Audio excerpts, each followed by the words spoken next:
And I suspect you haven't learned all of the great closing lines that Mike Ferry or Tom Ferry or Buffini teaches, or any of those great coaches out there. You've not learned that. You've learned how to build trust. Yeah. Yeah. No traditional door knocking, no traditional, farming to speak of. I do. So let's see. I do send postcards out. I have is it 7 or 8? 7 postcards once a week, every year for 7 weeks. Okay. To specific areas. In 2018, I was watching the inventory numbers. Rotate, you mean? You rotate?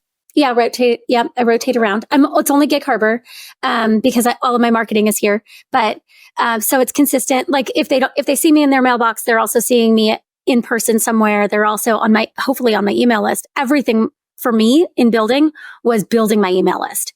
If I didn't have an email list, I had no business. So everything was about the emails. I don't give a shit. I really don't give a shit about Instagram, Facebook, any of that. I want them to go to Instagram, learn about who I am, and then opt into my email. If you go to my website, there's no Instagram there. You don't get to go down the rabbit hole, back into the abyss until you give me your email address.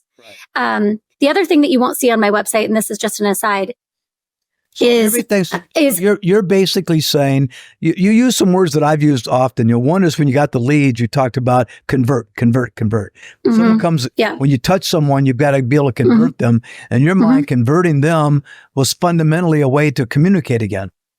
Yeah. Yes. Converting. Yeah. If you look at the funnel, you're building trust. Yeah. You get them onto your email list. You build that email offline, but you're still online, but ideally we get them in person, right. And you get them into the super sphere category of a top 50 list where, now you're meeting with them on a regular basis.